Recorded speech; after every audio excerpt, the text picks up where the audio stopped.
Assalamualaikum warahmatullahi wabarakatuh. Halo edukator muda. Jadi di sini kami dari kelompok 6 akan menampilkan sebuah video dengan judul materi Otonomi Daerah dengan Undang-Undang 32 tahun 2004. Baik, saya akan membahas tentang definisi otonomi daerah. Otonomi daerah adalah konsep yang memberikan kewenangan kepada pemerintah daerah untuk mengatur dan mengelola urusan pemerintah serta kepentingan masyarakat setempat secara mandiri. Dalam konteks di Indonesia, otonomi daerah diatur oleh berbagai undang-undang, termasuk Undang-Undang Nomor 22 Tahun 1999 dan Undang-Undang Nomor 23 Tahun 2014 yang menekankan hak dan kewajiban daerah untuk menyelenggarakan pemerintahan sesuai dengan aspirasi otonomi yang bertujuan untuk meningkatkan partisipasi masyarakat dalam pembangunan, mempercepat pelayanan publik, dan mengoptimalkan pemanfaatan sumber daya alam serta sumber daya manusia di daerah. Baik, materi selanjutnya yaitu sejarah pembentukan UU Nomor 32 Tahun 2004. Pada masa Orde Baru, pemerintah pusat bersifat sentralistik dan semua republik menjadi perpanjangan kekuasaan. Pemerintah pusat, dengan kata lain, rezim Orde Baru mewujudkan kekuasaan sentralistik sekaligus menimbulkan disparitas pembangunan yang memihak pusat bukan pinggiran atau daerah. Dasar hukum otonomi. Yang pertama adalah bahwa dalam rangka penyelenggaraan pemerintahan daerah sesuai dengan amanat Undang-Undang Dasar Negara Republik Indonesia tahun 1945, pemerintah daerah yang mengatur dan mengurus sendiri urusan pemerintahan menurut asas otonomi dan juga tugas pembantuan diarahkan untuk mempercepat terwujudnya kesejahteraan masyarakat.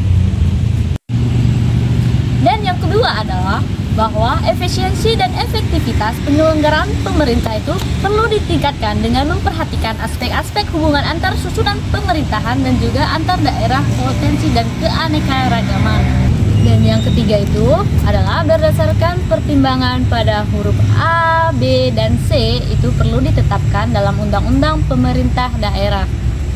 Nah, di sini saya akan membahas tentang gambaran umum otonomi daerah dengan Undang-Undang Nomor 32 Tahun 2004. Nah, suatu daerah disebut sebagai daerah otonom apabila memiliki atribut sebagai berikut. Nah, yang pertama itu adalah mempunyai urusan tertentu yang disebut urusan rumah tangga. Nah, yang kedua, urusan rumah tangga di daerah diatur dan diurus diselenggarakan atas inisiatif atau prakarsa dan kebijaksanaan daerah itu sendiri. Nah, yang ketiga itu untuk mengatur dan mengurus rumah tangga daerah tersebut, maka daerah memerlukan aparatur sendiri yang terpisah dari pemerintahan pusat dan daerah. Nah, yang keempat, yang terakhir mempunyai sumber keuangan sendiri yang dapat menghasilkan pendapatan yang cukup bagi daerah tersebut. Di sini ada tujuan utamanya. Yang pertama, meningkatkan pelayanan umum. Yang kedua, meningkatkan kesejahteraan masyarakat. Yang terakhir, meningkatkan daya saing daerah. Selanjutnya, peran Undang-Undang Nomor 32 Tahun 2004 dalam otonomi daerah.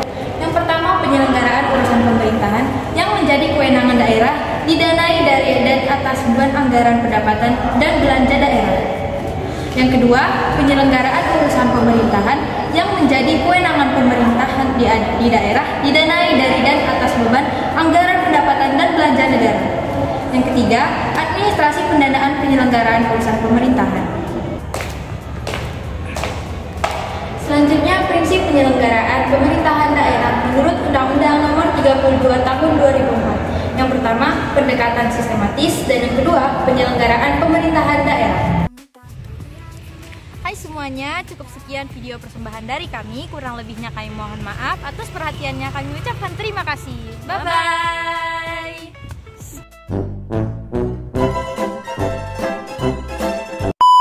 Juga C. Ya.